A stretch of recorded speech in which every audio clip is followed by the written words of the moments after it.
Welcome back to another episode of Two Plane Sports. As you guys can see, our friend Brody is back to talk a little bit more recruiting, and we'll dive into a preview of this weekend's game. Finally, the bye week is past us. I'm sure the players and the coaches really appreciated it, but as a fan, honestly, I'd be okay if a bye week never existed. But we've got Iowa State this weekend at Ames, so we'll talk a little bit about that.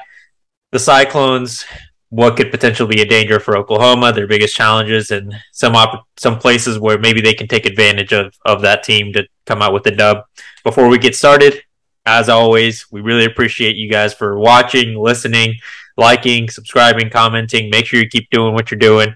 If you're not subscribed, if you're new to the channel, make sure to hit that button, like the video, leave a comment, let us know what you think about the topics that we talk about. And as always, stick around till the end of the video to participate in our end of video challenge. Usually they're pretty fun, football related. Sometimes they can go a little wacky. Who knows how I feel today, but let's get started. So we're going to start with recruiting. There's not a lot of notes since we were on a bye week.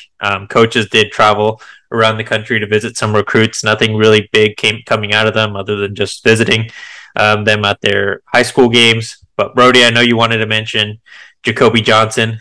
So we can start there, and then we'll move to a couple of big names that could potentially be on Flip Watch. Man, I hope everyone watching remembers what I said about Jacoby last week, about how when he's on the field, he's the best athlete on the field. And that really showed this past weekend. Mustang played on Thursday night in Norman, so only 3 blocks from his future home, and it was something that I know our broadcast play-by-play guy and color guy kept mentioning during the game was he's going to be doing this for years to come, just blocks away. Jacoby Johnson, in the first half alone, he didn't play a whole lot in the second half. It got kind of ugly. He had 3 catches, 100-plus yards. I think it was like 106 yards on those 3 catches. Jose, how many touchdowns did he have on 3 catches? I'm gonna let you guess. I'm gonna venture and say 3. 3 catches, 100-plus yards, and 3 touchdowns in the first half alone. It was unbelievable. It was like he would just run a little skinny post. They had 2 high safeties. It was definitely something that Mustang had schemed against because the other D1 wide receiver on the other side, he did the same thing later in the game. They just split the safeties on a little skinny post. Quarterback throws it up to him. D1 athletes go catch it, outrun everybody to the end zone, and the band starts to play. And Jacoby, that puts Jacoby at 12 touchdowns on the season. In the second half, Jacoby Johnson has twin brothers that are freshmen that are playing on the varsity squad. His brother, as a freshman, got in a little later, 60-plus yard touchdown pass. At one point, the Johnson brothers were 4 catches on 4 targets, 160-plus yards, and 4 touchdowns. It was an amazing night for the Johnson family. But Jacoby, we expect him to play defense in Norman for the Sooners. He did play defense.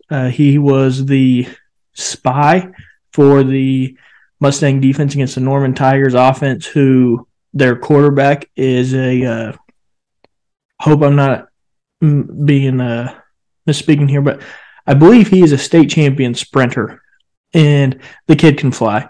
And I talked to the defense coordinator Friday after the game, and because I saw Jacoby line up all over the place. Usually he's out wide as a corner, covering the best receiver. And this night, there's a few times I saw him brought in and real close to the linebacker position. And so the next day when I was talking to the defensive coordinator, I said, did you come up with a new position or what was that with Jacoby last night? He said, Jacoby's an athlete. Their quarterback's an athlete. Jacoby mirrored him. And Jacoby did his thing. And I think that's the main reason why he only had 3 catches for 3 touchdowns, because the Broncos really needed him on defense that night, and he did his job. Like I said, the game got out of hand pretty quick, and starters were out by the third quarter. I mean, what else is there to say other than he's just always the best athlete? And that it's going to be exciting to see him in college. You mentioned it last week. Oklahoma's got to find a way to get the ball in his hands, and I mean, I think it's fair to at least speculate that maybe he's got a shot at least punt returning and kick returning if he doesn't step on the field on the defensive side of the ball day one, especially if Billy Bowman, his injuries are lingering injuries that may be an issue long term, which I don't. I've seen a lot of people on Twitter and other social media say that he's injury prone. I don't think that's fair. I'm pretty sure this is his first major injury in his football career, at least at the college level. So too early to say injury prone. It's just a tough injury to come back from. All you gotta do is look at his roster size, and he got one injury. People are gonna start saying injury prone just because of his size.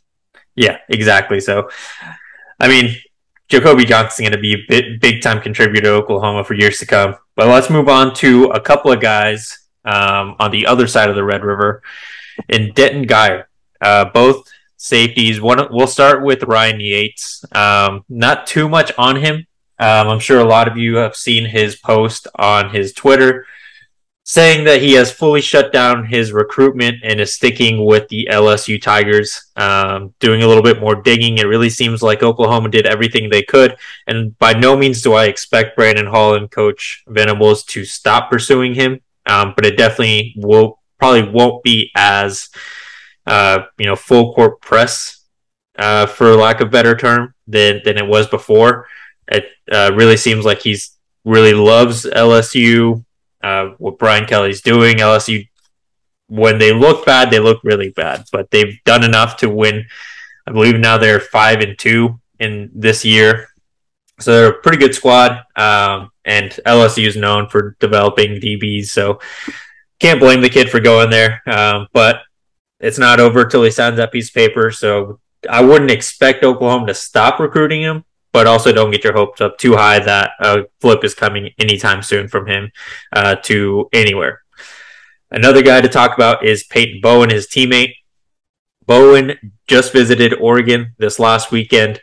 I haven't seen anything on how well that visit went. I'm assuming it wasn't terrible if he decided to make that trip all the way from Texas to Eugene, Oregon. I'm sure that there was some sort of interest there beforehand, and the Ducks did pull out a win against a top 10 team in UCLA. So I'm sure he was impressed by that. He is expected to try to visit Michigan at some point between now and probably the next couple weeks. And it's very likely that he makes a trip back to A&M in Oklahoma. Apparently, he's going to make a decision soon. I know that's something that we've probably all heard once or twice. He was expected to make a decision back in early summer, then midsummer, then before the high school season started, then like sometime mid-high school season. Now he's saying that he really wants to get his decision done by playoffs. And for sure, by the time the state championship comes around, which is in mid-December, playoffs start in late November, mid-December or mid to late November. Couldn't find a specific date, especially we don't know how the bye week works and the Texas high school championship works too in depth. But earliest that we probably see a decision come from him is probably after the Baylor game. The week after the Baylor game, I believe that is... What game is that? It's right before Bedlam. That is November 5th. Who do we play after Baylor? Do you remember? I have it on my phone, actually. West Virginia. Probably around that West Virginia game. So if he comes to visit Norman, probably for the Baylor game, we'll see if there's time for him to visit A&M. Before his decision is made. But I mean, Oklahoma still seems to be in a very good spot to flip him from Notre Dame. What do you think? Do you feel like that's a real possibility? I know we kind of talked about him last time, and on this show we've talked about him over and over for like months now. I feel like this is one of those recruits that's like nauseum, just talking over and over and over. I know something that our boy Brandon would point out, so I wanted to point it out. But another one of those recruits that commit twice without decommitting with Ryan Yates to LSU. I don't see that one changing. Really, I think if you commit twice without decommitting, I feel like you're pretty solid at that point. But with Peyton Bowen, there's obviously smoke, and when there's smoke, there's fire somewhere. And when you look at Notre Dame, they aren't having a great year. I know people can point back at the Sooners and say, well, what do you think OU's having? OU has lost 3 games, but you look at who they've lost to in those 3 games, and they aren't near as bad of losses as Notre Dame has had. And so obviously he's still looking at OU, or else he would have already called it off and said, I'm stuck on I'm 110% on Notre Dame. You look at Texas A&M, it continues to sound like there's something going on there. Looks like people aren't showing up to practice all of a sudden. They're expecting names to already start jumping into the transfer portal. You've already suspended 3. I've seen 3 or 4 indefinite players for what's the word I'm looking for? We don't know for a fact. So supposedly they were smoking marijuana in the locker room. And so, I mean, things aren't going very well in College Station. Things aren't going too well in South Bend. Things weren't going too well in Norman just a few weeks ago. We'll talk a little bit more what I mean about weren't here in a few minutes. But I feel like Peyton, especially with the relationship that he has with Jackson Arnold, I really feel safe saying I believe he's going to be a Sooner. And what is it you always say when it comes to Peyton Bowen in this recruiting class? Who's undefeated? Girlfriends are always undefeated. A while and it back, depends on if he. It depends on which head he's thinking with. I mean, there it is. It's true though. Girlfriends are undefeated. We'll see. It's not like the decision is coming soon. It really seems like he's more than likely going to be an earlier enrollee along with Jackson Arnold and his teammate Ryan Yates. So the decision's got to come within the next month. Definitely by early December. Oh, he doesn't have a choice. He's got to sign some piece of paper mid-December. It could be February. I guess if you really wanted to wait and just take a semester off, it's definitely possible. Probably not going to happen. I would probably, it's safe to say that December is the latest that we hear a decision from him. But he has visited Oklahoma the most from my recollection and just doing a little bit more digging. He's been to Oklahoma like 6 or 7 times versus that's more visits than he's taken to Notre Dame. Definitely more than he's taken to A&M. And like you said, with the rumors that are coming out from A&M, it's tough to assume that a player would want to go there if it is that toxic in the locker room. And however you feel about marijuana, Jimbo Fisher probably should have sniffed that out. No pun intended. If that is part of a player's character beforehand, if it's going to be an issue, especially doing it in the locker room, that's ballsy from the players. And then apparently you had, like you said, a couple of guys don't want to go to practice anymore. One guy just straight up left the team apparently. And I saw something, I haven't confirmed it, but I saw something earlier that Dindy is potentially waiting till the end of the season to make a decision on transfer portal. So I know a lot of Sooner fans were really disappointed when he left because he was pretty sure, if I remember correctly, he was committed to Oklahoma for like a second, or he was about to commit to Oklahoma and then went to A&M after Lincoln Riley left. So, I mean, be careful saying that name. You gotta whisper that one. there's a lot of Sooner fans that are very on the edge about Indy. Man, yeah, it's one of those names that you got to be careful. It will really trigger some people. Yeah, I mean, if we said it around Brandon, he'd probably be calling me a USC fan right now. But yeah, obviously a lot of things going on in A&M. Going back to Peyton Bowen, who knows what's going to happen with that connection? If that's going to stay true, if those rumors, if he feels like they're legit, if that's going to loom on his decision at all. So again, we'll see. Decision, it's got to be coming soon. Really, he doesn't have any choice at this point. Within the next month and a half, we'll hear if he's going to flip. From what Drum and Thunham said, it really would be more surprising if he stayed at Notre Dame than if he flipped to any of the 4 schools that he's looking at. So, to be determined, but definitely one that we'll stay on top of as we have over the last 11 months since he committed to Notre Dame, it feels like. So stay tuned for more information on that later on.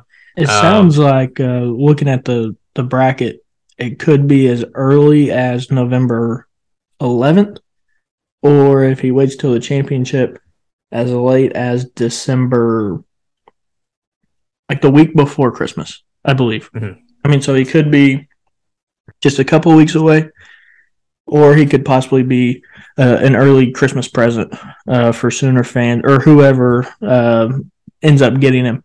But I do want to say, I hope all of you watched the Thursday night game on ESPN2, like I mentioned last week. Hopefully you told your significant other. We have plans, and it's to be in front of a TV Thursday night to watch Denton Guyer, because Peyton Bowen was a stud. On defense, he was all over the place. Couldn't tell you how many plays he made. Couldn't find any stats on how many tackles, probably because the people that were taking the stats probably lost count. I mean, the dude was flying all over the place. You can go on Twitter and go to ESPN's Twitter, and you can watch Peyton Bowen break 5 tackles on a punt return, 59 yards for a touchdown. He's just electrifying. And I know I'm going to get it wrong here because I didn't write it down, but the Denton Guyer head coach was asked at halftime. They do those halftime interviews with ESPN, and the ESPN lady was like, who or is there anything more electrifying than watching Peyton Bowen with a ball in his hand? And he said, no. Wait. Actually, it's pretty close with Jackson Arnold running this offense. And if you could get both of those guys to Norman, both of those guys being electric, Arnold with, I know we're about to get into him, but the numbers he put up on national TV against Allen High School, it's like Madden. And to get those two in the Crimson and Cream, that would be a lot of fun for the next 3 or 4 years, however long we're lucky enough to keep them. Definitely. And National Signing Day is December 21st this year. So definitely apparently he said he definitely wants to have it done before state championship. So it would be a few days, a week or so before National Signing Day. So like I said, early December at the latest. And like Brody said, here in a couple weeks, mid-November at the earliest. But let's move on to the game preview. As I mentioned, finally back from bye week. Thank goodness. Playing Iowa State in Ames, not an easy environment to play in. That defense is absolutely stout. They've held Kansas State to 10 points and Kansas to 14 points. Almost beat Texas a couple weeks ago.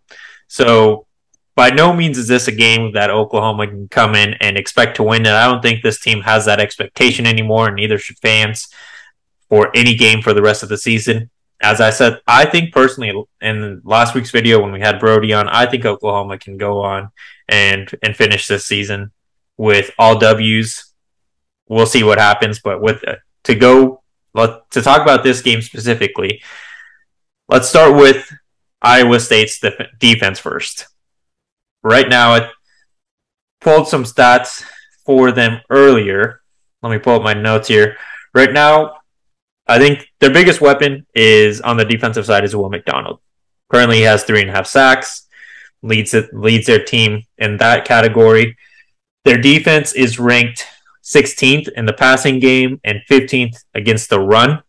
So it is hard to get any yards against them. If Levy number wants one it, in the Big 12. yeah, number one in the Big 12. I think Levy's going to have his hands full. I don't know. I don't want to say that the offensive line has too much to worry about in regards to defending against the in pass protection. Sorry, but they're really going to have to work hard to open any holes for Eric Gray this weekend.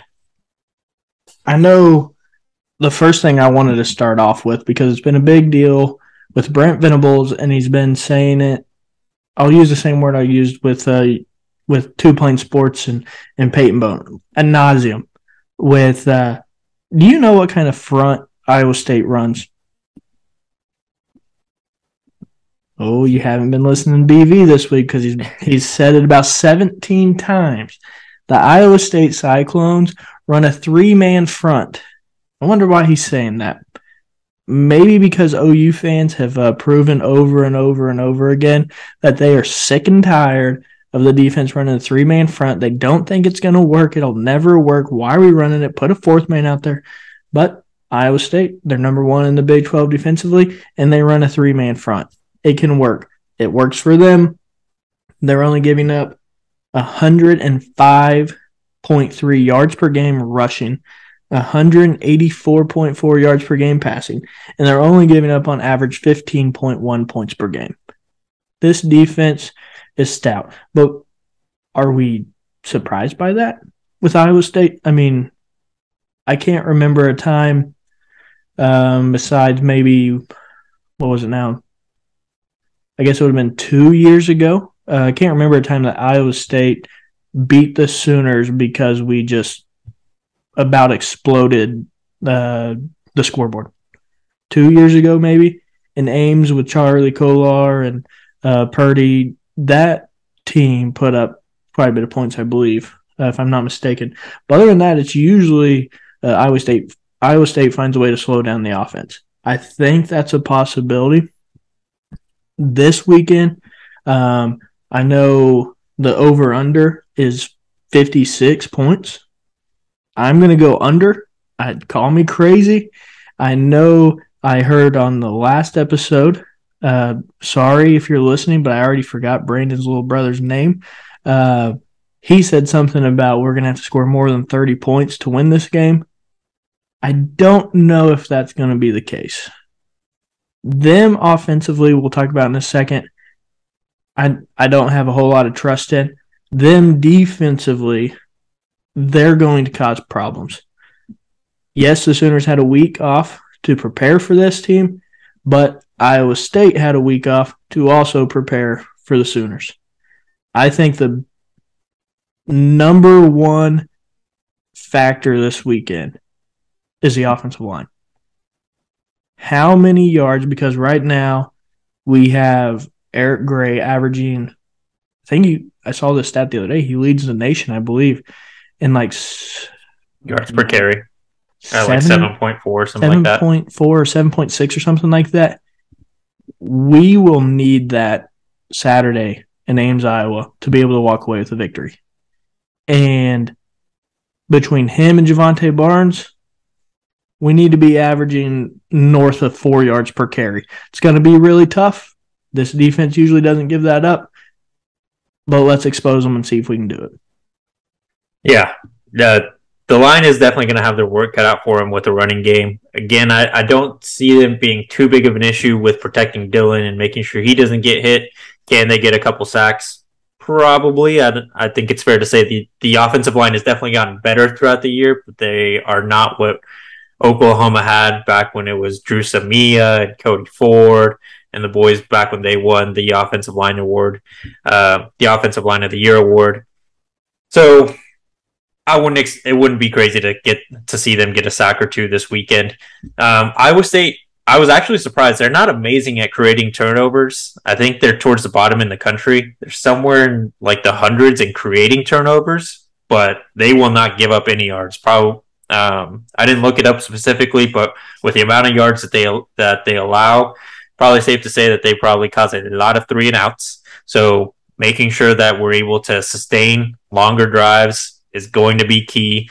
Dylan more than likely is going to be bored out there, having to do a lot of dump offs to make sure that they can just get a few yards. Converting on third down is always important, but I think this week, more than any other week in this year, maybe besides Bedlam, is going to be tough and extremely important because if you, even though that Iowa State offense is not very good, giving them a short field, giving any offense a short field, even if they're struggling, is not ideal to winning a game. Outside of Will McDonald, again, their DBs aren't amazing. I think if Oklahoma has a good offensive game, like I think both of us expect them to have, Marvin Mims will be just fine. Jalil Farouk will be just fine.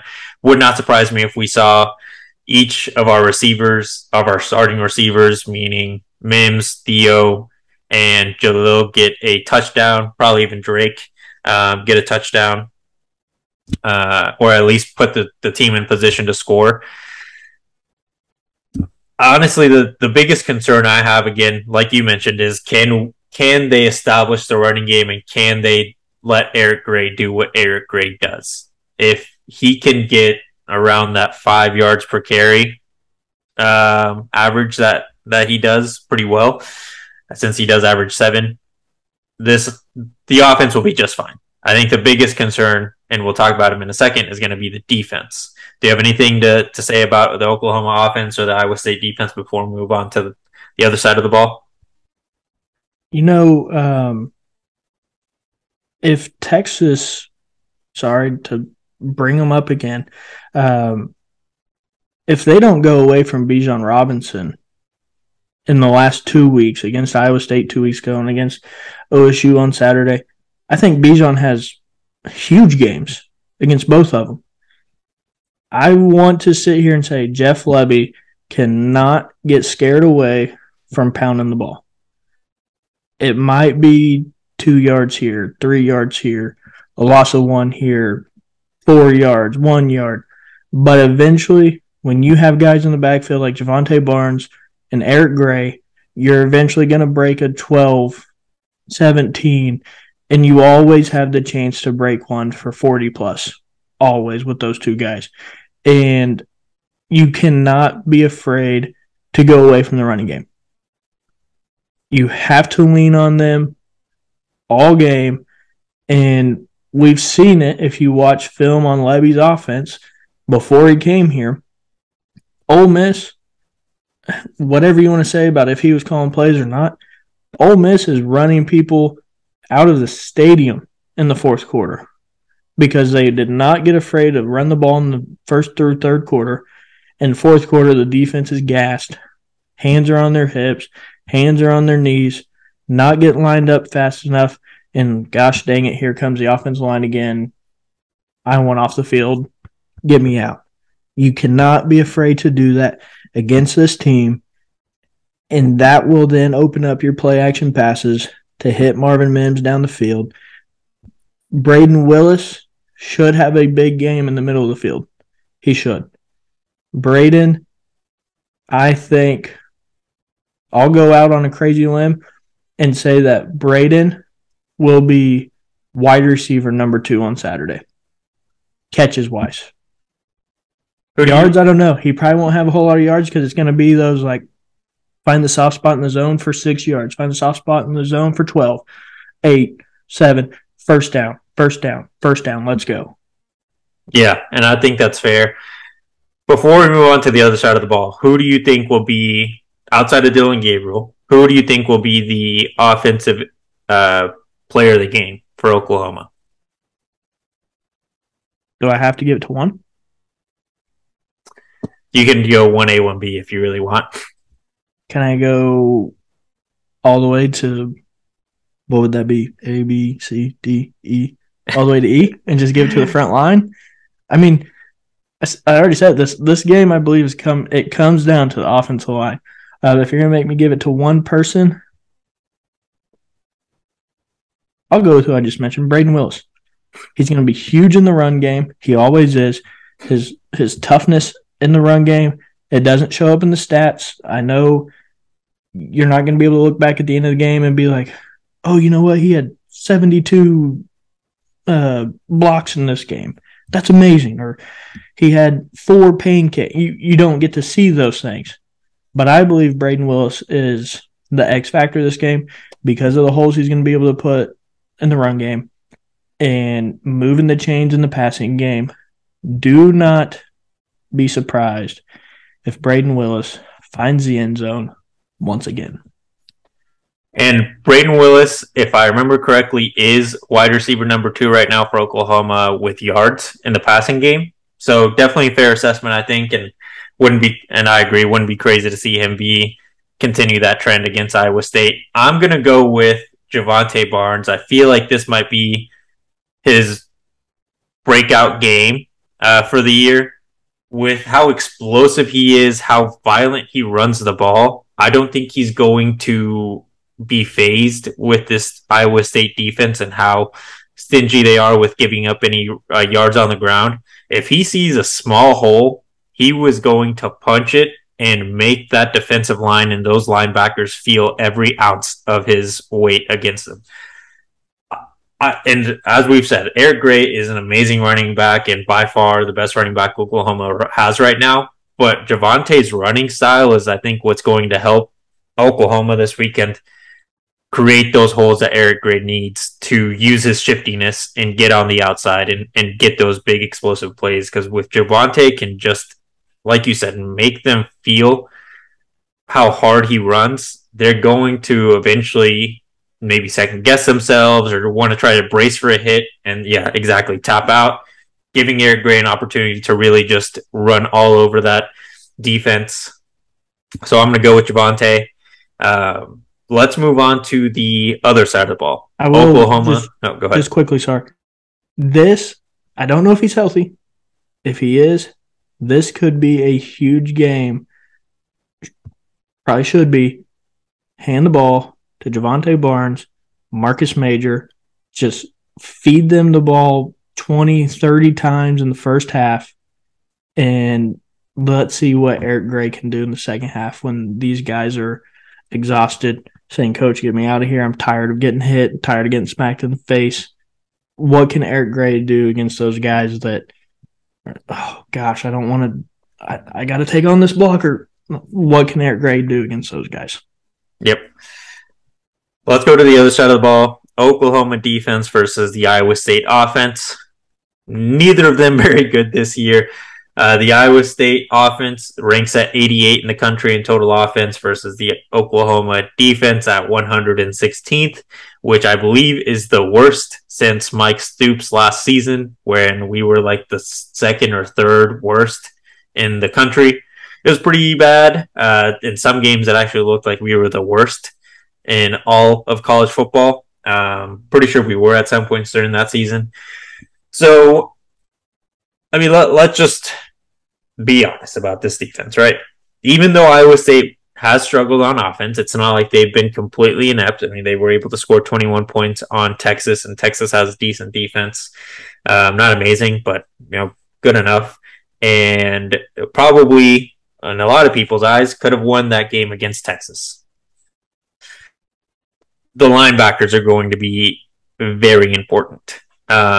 But probably the most important will be the safeties. And Billy Bowman, more than likely, from what Coach Venables said in his press conference today, will not be back for this game, which is unfortunate. He would have been a huge piece in this game, given that Iowa State, even though their offense in a whole has struggled, Xavier Hutchinson, their most experienced wide receiver, 6'3", has eaten on Oklahoma before, is going to probably try to do it again. He's definitely the number one threat after Xavier. It really falls off. He almost doubles the reception total between him and the number 2 receiver. Can't remember that guy's name, but I believe Xavier has around 67 to 70 receptions, and then number 2 has somewhere in the mid-30s. So to me, I think the key for the defense is don't let Xavier Hutchinson beat you. If you let him eat, this is going to be a long day, and Oklahoma will need to put up a lot of points. It's going to be a shootout if that's the case. Probably, I don't think this defense is really predicated on having a corner shadow a wide receiver, no matter how talented they are. So Depending on who's at safety, I hope we see RSJ back there again because he will deliver some big hits and is fast enough to make up some ground if a corner is beat by Xavier. CJ Colden against him is going to be a fun matchup to watch. And then on the other side, depending on who it is, if it's Jaden Davis or Woody Washington, that safety is going to need to be there to help him out on anything over the top. Because it's, again, those guys, as talented as Woody is and Jaden is, they're 6 feet 5'11", and when you're going up against a 6'3" guy, especially in the red zone, it's going to be tough. And those safeties are going to need to be there, ready to help whatever corner is on Xavier during their drive. I just want to throw a couple of these numbers out here for you real quick. I'm going to get rid of the Texas game. I know you shouldn't do that, shouldn't get rid of games because it looks like you're hiding things. I'll go ahead and tell you in the Texas game, they scored 21 points. That's one of those games. Texas had just came off the Red River rivalry. We all know what happens. You never know how a team's going to show up that next week. Against other Big 12 teams, Iowa State scored 9 points against K-State, 11 points against Kansas. They did score 24 points against Baylor. But a big one for me is against Iowa. Iowa State scored 10 points. This is not an offense that's going to score a lot of points. They are averaging 22 points. That's it. Just 22 points. Defensively for the Sooners this week, I don't think you have to worry much about the rushing game. Their leading rusher is Jyrell Brock, 80 carries for 398 yards. That's 5 yards per carry, but they don't seem to give it to him too often. This is the first time that the Sooners, in a long time, that the Sooners are seeing a quarterback that we're not having to say, oh gosh, watch the quarterback run game. He will, every so often, his best game, he had 30 yards in the last game against Texas. He's only averaging 0.7 yards per carry. He gets sacked a lot because their offensive line is very poor. I believe the defensive line for the Sooners should be able to wreak havoc, and I'm hoping they do. Xavier Hutchinson, if you let him, he will kill you. 6'3", 205 pounds, 5 touchdowns. He is averaging 108 yards per game. 108 yards per game in the collegiate ranks. He's balled out all season. He's balled out against us in years past. I think you will have to look at Jalen Noel, number 13. He's their speed guy. He's the one that they'll run across the middle. He's not afraid to get hit because they run him across the middle on short routes because once he catches it, he's usually one of the fastest guys on the field, and he outruns everyone. You will have to watch out for him. He's another threat. Other than those two guys, you really don't have much offensively for them. I would say be ready to watch a lot of eye candy. I would say probably 95% of the plays, Iowa State gives you eye candy on offense. Like, what I mean by eye candy, you get set up, they'll bring a tight end in motion. They'll send a running back out. They'll send a wide receiver across formation. They run a lot of eye candy pre-snap, trying to catch a little bit of information on what kind of defense you're running, and also trying to get your linebackers to move left to right. Take that one bad step, they get you out of position, and they can break a long one. The defense has to be ready and really be reading their cues, or you will miss a step here in this one, and it could hurt you. Another one I have, they love bunch trips. Offensively, Iowa State, when they need it, they'll go on a bunch trips on one side, meaning you have 3 guys in a triangle formation, about 2 yards from each other. They run a little route scheme. Some people call it flags. You have one guy that hits deep, one guy that hits middle, and one guy that hits short. They'll roll deckers out. Take your pick. Boom, let's go. They run that a lot. That's like their bread and butter. Let's get in a bunch of trips. Let's roll decker out to that side. They'll do this little goofy thing where they're the guard to whatever side they're rolling out to. You'll see the guard. It almost looks like he's pulling on a run play. He'll pull out about 3 yards. He'll come back about 3 yards, and he'll start looking. Who's my guy? Who's my guy? Who's my guy? Decker will run out that way, knowing that that's my protector. I have a little bit of extra time, and they go to it quite a bit. And correct me if I'm wrong, but Decker's a lefty, right? Oh, man. Putting me on the spot. I think he is. I don't know why, but I have a vivid memory of watching him throw left-handed for whatever reason.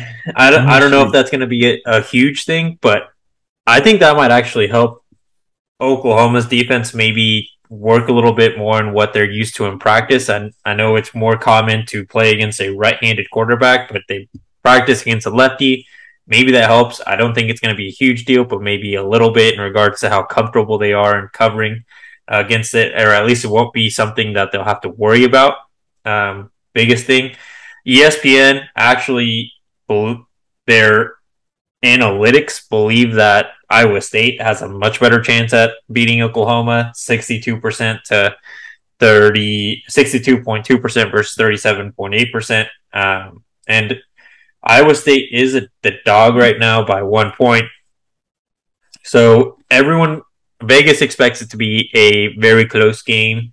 And I mean, I don't really see it. I know that their defense is very good, so it's going to really put a huge toll on the offense. Can they put up points?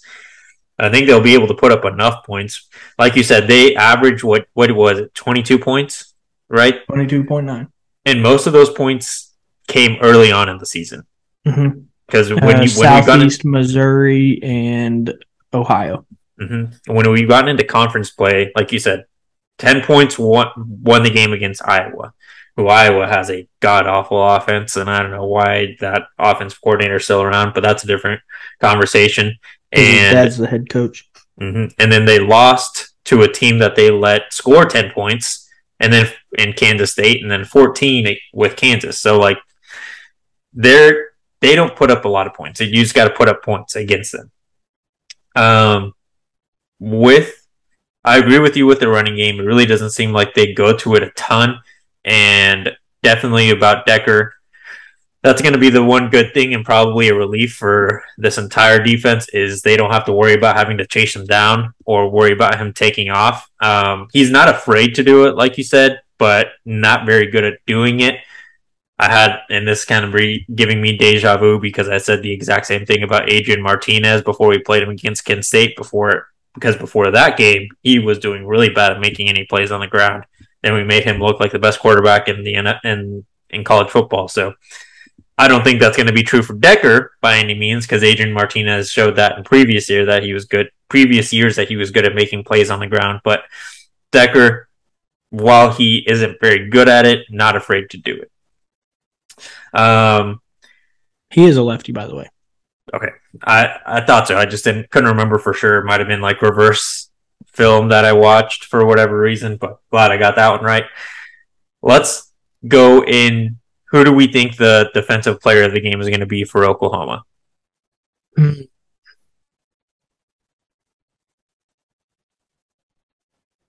Here, I'll go first. I think it's going to be, and you mentioned it with how poor their offensive line is. I think our defensive line is going to have a day again and bring us back to the first 3 games where Reggie Grimes was absolutely destroying offensive line. So I'm going to go with Reggie Grimes. Hopefully he can get back to that Reggie Grimes that he was early on in the season.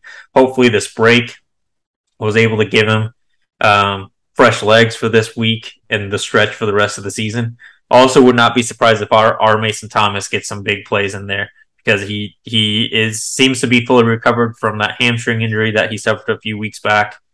again, took full advantage of the bye week. So I'm going to go with Reggie Grimes as my player of the game, but watch out for our Mason Thomas because he is going to be a dude for a long time. And this year, going to be heavy part of the rotation for the rest of the year. I can't go anymore. I was gonna go R. Thomas, but you said it. You said 1B, so I can't go there. I feel like I can't really stay on the defensive line, but I want to so bad. Like, I want to sit here and say Iowa State had success with Oklahoma boy Charlie Kolar. I know Coach Venables said in his press conference, I believe last Monday night, that Brees Hall was also an Oklahoma boy. He wasn't. He's from Wichita, Kansas, close enough.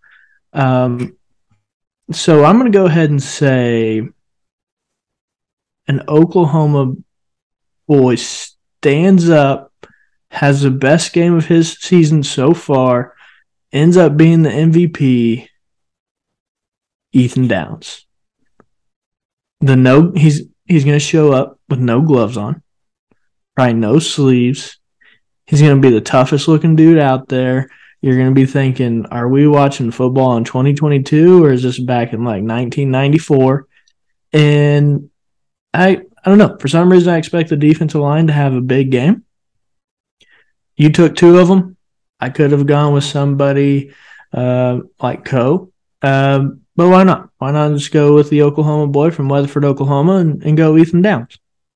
Another guy that might have a pretty good game and a big impact is Danny Stutzman because they do send him they do send him on a lot of blitz. Sorry, I'm blanking for whatever reason. They do send him to try to rush the passer a lot, try to get in the backfield to stop the run. So definitely a guy that's going to have a big impact. I just with how bad their offensive line has been, it really just seems like it's a game for the defensive line to come back and show how good they can be. No matter if we run a 3 or 4 man front, probably a 4, given how poor Oklahoma's played with a 3 this year. But we'll see what Oklahoma trots out there this weekend. Anything you want to add before we end the video today? I will. I'll go ahead and give my take on the prediction. I'm not sure if you have somebody lined up for predictions on Friday or if Brum will be back. I already said take the under. 56 points seems like way too many points here. I believe OU covers. I believe all they have to do is win to I say win. They have to win by more than 1 point to cover. And with this team, I expect them to get things rolling here. Coming off of the bye week, you felt the homecoming win against Kansas. This Iowa State offense isn't going to be something that scares us. I don't think this Iowa State offense is one of those of the past where you could see Brent Venables on the sidelines with the black circles under his eyes because he's been up studying film all week. I don't think it's one of those. I think the Sooners win this one. I'm going to go Sooners win 24-14. All right, so I'm going to go same thing, Oklahoma covering. I'm looking at the odds. Covering is probably the best way to go. If you really want to go money line, it's -110 on the platform I'm looking at. So definitely going with that. And then point total, I'm going to go with the over just because I want to see Oklahoma score a lot of points. That's really more of a heart pick rather than a head pick, but I'm going to stick with that. Score prediction, I'm going to save that for Friday's video. But I don't think you're too off. If it definitely a good chance it goes under. Like I said, my pick there for the over was more of a heart or less of a head pick. It's going to be fun. I think it's going to be a fun game. Glad that Oklahoma football is back. And hopefully we can pull out a dub, go on a 2-win game streak, finish off the season with 6-game win streak. Have a decent bowl game. and not be playing in some no one cares bowl. I do believe that this game is one of those that Saturday around 1:30, 1:45, OU fans are gonna be like, "Holy cow, what is going on?" Those are the OU fans that are used to the 40, 50, 60 points a game fans. They're going to be like, why is our offense not doing so hot? I believe this is going to be one of those games that OU fans, we might as well get ready for because you're going to see more of them in the SEC. Low scoring. And I don't know, for some reason I feel good about this one, probably due to the fact that we don't have to worry about a running quarterback. Yeah, definitely. Cool. Well, appreciate you joining me again. Thank you guys all for watching. Today's in the video challenge. Let's go with who do you think is going to be the MVP for each side of the ball? Our picks, my pick for defense was Reggie Grimes, and on offense it was I don't even remember anymore. Javonte Barnes. Thank you for reminding me. And then your picks were Ethan Downs, and then Braden Willis, or the entire offensive line. You can take that 1A, 1B, take them as a full unit. Let us know who you think is going to be the most impactful players or the most impactful unit for the game. Make sure to put that in the comment section. Like the video, subscribe if you haven't already. We'll see you guys next time.